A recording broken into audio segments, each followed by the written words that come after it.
It's the first day of August 2007, a warm Wednesday evening, and rush hour on Interstate 35W is exactly what rush hour always is in Minneapolis.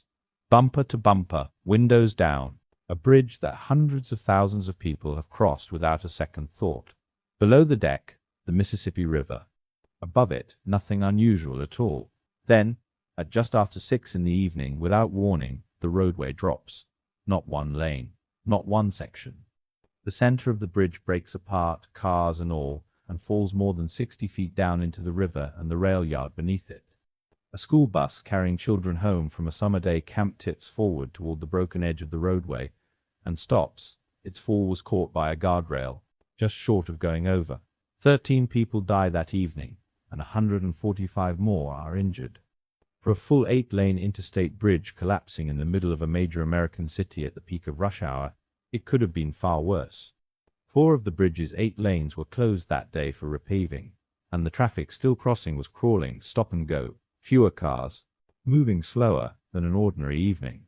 And it didn't fall because of anything the drivers crossing it could have seen. It fell because of a mistake made on a drafting table more than 40 years earlier, one nobody ever went back to check, while, one repaving job at a time, the bridge kept getting heavier on top of it. Go back to the 1960s. Minneapolis needs to carry interstate traffic across the Mississippi, and for the 3 main spans over the river, the design chosen is a steel deck truss, designed by the engineering firm of Sverdrup and Parcel and Associates, and opened to traffic in 1967. A deck truss carries its load through a lattice of steel beams meeting at joints, and at nearly every joint sits a gusset plate, a flat sheet of steel riveted across the meeting beams, whose job is to pass the load safely from one member to the next. This bridge also carried a vulnerability common to its era. Engineers call it fracture critical. It means there was no backup. If one critical connection failed, there was no alternate route for the load to take. The failure could travel straight through the rest of the structure. That isn't automatically a flaw. Plenty of fracture-critical bridges have stood for a century. It just means this one had no room for a mistake at any single joint. There was a mistake, and it was made before a single beam of this bridge was ever fabricated.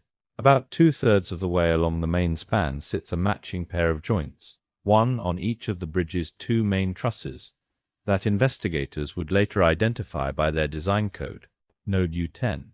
There, the original calculations sized the connecting gusset plates too thin. Investigators would find they were built at roughly half the thickness the load passing through them actually required. Not a visible crack, not a bent piece of metal. Just a number, calculated wrong, and then built exactly as calculated. That error sat inside the bridge for its entire working life, never rechecked. On the day the bridge opened on its own, it might never have brought anything down. What changed across the next 4 decades was everything sitting on top of it. In 1977, the worn driving surface was resurfaced, about 2 inches of new concrete laid over the deck. Over the years, heavier concrete median barriers and thicker railings went in. None of it looked like much on its own. But by 2007, the bridge was carrying close to 20% more dead weight than its 1967 design had ever accounted for, and every added pound of it ran straight back through those same undersized plates at U10, beginning in 1999. The Minnesota Department of Transportation, which owned and inspected the bridge, commissioned engineering studies of the aging structure. They focused on fatigue cracking, not on the gusset plates, and concluded serious cracking was unlikely. But concern lingered, and by early 2007, NDOT faced a choice: physically reinforce some of the bridge's connections, or simply inspect it more often and watch for a problem developing. It chose more inspection.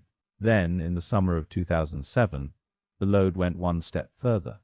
NDOT had a resurfacing project underway on the deck, carried out by a contractor, Progressive Contractors, Incorporated.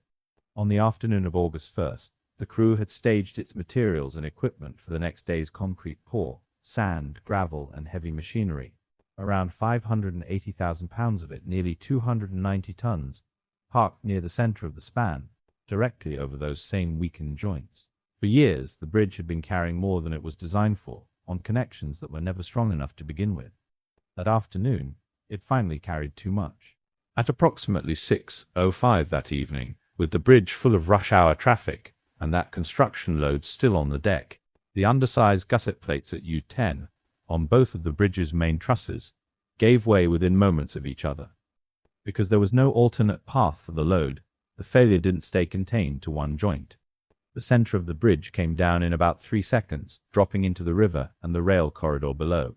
In the chaos right after, it was ordinary people who moved first, drivers who'd made it off the falling sections, and bystanders who ran to the water's edge, joined within minutes by police, firefighters, and Coast Guard crews, pulling people out of sunken and half-submerged cars.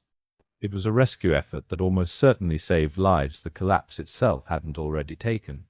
The National Transportation Safety Board spent more than a year taking the wreckage apart, and its final report, released in November of 2008, doesn't leave much room for ambiguity. The probable cause, it found, was that original design error, the undersized U-10 gusset plates. But the report is equally direct that the plates failed under a combination. The design defect and decades of added weight and the concentrated construction load that day together.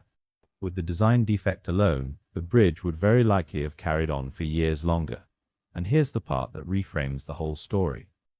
It would be easy to conclude that a construction crew simply overloaded a bridge that was otherwise fine. That isn't wrong, but it isn't the real finding either. By the time the crew arrived, decades of repaving and roadside hardware had already pushed those undersized plates close to their limit. The equipment staged for that day's job didn't turn a safe bridge dangerous. It added the last increment of load to a joint that had been one bad afternoon from failing for years. 2 failures stacked 40 years apart, a calculation wrong from the very first drawing, and a slow accumulation of weight nobody rechecked against it. Either one alone might never have brought the bridge down. Together, on an August evening at rush hour, they did.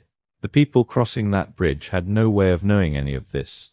They were commuters. They were children coming home from a day camp, and the adults riding with them, on a bridge that had carried traffic for 40 years without a comparable failure. The 13 people killed, and the 145 injured, did nothing to cause what happened to them. They are not the story of what went wrong.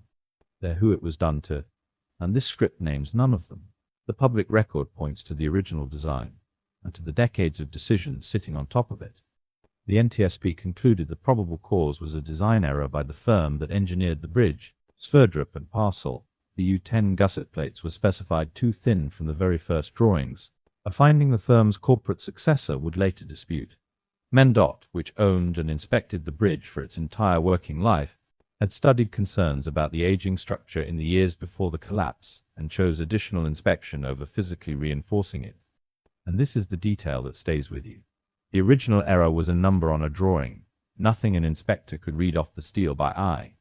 But the plates themselves had begun to give a warning.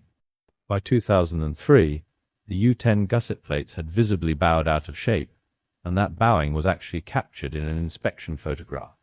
At the time, no one recognized it for what it was. When the NTSB adopted its final report, the board's acting chairman, Mark Rosenker, pointed publicly to that undersized gusset plate design as the defect that began the collapse. In the aftermath, the state of Minnesota created a compensation fund of roughly $38 million for the survivors and the victims' families. Then Governor Tim Pawlenty signed it into law in 2008. No one who signed off on that bridge in the 1960s meant for any of this to happen. But a load-bearing connection with no backup, on a bridge with no margin left in its numbers, is exactly the kind of detail an entire profession exists to catch before it's ever built. Not 4 decades after the fact, an August evening in 2007. Rush hour traffic. A river below. A school bus stopped just short of a broken edge of roadway, and 13 people who never made it home. The bridge that gave way beneath all of it had been carrying too much weight for years, on a set of steel plates that had been too thin since before it ever opened. It took 40 years, a resurfaced deck, added barriers, and one afternoon's construction staging to finally ask more of those plates than they had ever been able to give. Minnesota rebuilt the crossing in about 13 months, far faster than a comparable interstate project usually takes, and gave the new structure its own name. The I-35W St. Anthony Falls Bridge opened in September 2008, this time engineered with the structural redundancy the original never had. Within days of the collapse, federal transportation officials had called on states to inspect other steel deck truss bridges across the country. The investigation's focus on the gusset plates later prompted specific federal guidance on exactly those connections, and it changed how bridge owners are required to account for a deck's accumulated weight over time, not just the load it was designed for on the day it opened. None of that changes what happened on that bridge in the space of a few seconds, one August evening. It just means the next bridge with an undersized plate in it is more likely to be found on a drafting table and not at the bottom of a river. Structural failure tells one collapse at a time from the investigation records and the engineering behind them. Subscribe for the next one.